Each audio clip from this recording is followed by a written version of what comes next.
ಪೂರ್ವಭಾವಿ ಪರೀಕ್ಷೆಯ ಪ್ರಶ್ನೆ ಪತ್ರಿಕೆಯ ಪ್ರಶ್ನೆಗಳನ್ನು ಕನ್ನಡಕ್ಕೆ ಅನುವಾದ ಮಾಡುವಾಗ ಆಗಿರುವ ಎಡವಟ್ಟುಗಳು ಬಯಲಾಗಿವೆ ಎಂದು ದೂರಿದರು.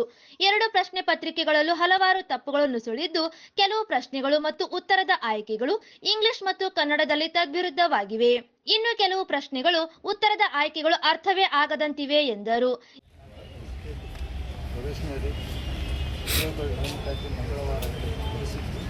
ನಡೆಸಿದ್ದ ಪೂರ್ವ ಪರೀಕ್ಷೆ ಪ್ರಶ್ನೆ ಪತ್ರಿಕೆ ಪ್ರಶ್ನೆಗಳನ್ನು ಕನ್ನಡಕ್ಕೆ ಅನುವಾದ ಮಾಡುವಾಗ ಆಗಿರುವ ಎಡವಟ್ಟುಗಳು ಬಯಲಾಗಿವೆ.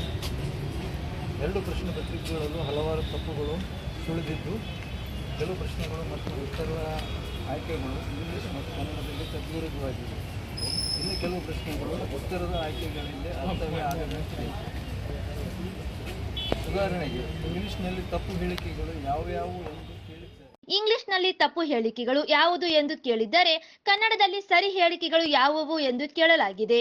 ಹಾಗೆಯೇ ಇಂಗ್ಲಿಷ್ನಲ್ಲಿ ಅತ್ಯಂತ ಭಾರವಾದ ಪಕ್ಷಿಗಳಲ್ಲಿ ಒಂದು ಎಂದು ಹೇಳಿದ್ದರೆ ಕನ್ನಡಕ್ಕೆ ಅನುವಾದ ಮಾಡುವಾಗ ವೇಗವಾಗಿ ಹಾರಾಡುವ ಪಕ್ಷಿ ಎಂದು ಉಲ್ಲೇಖಿಸಲಾಗಿದೆ.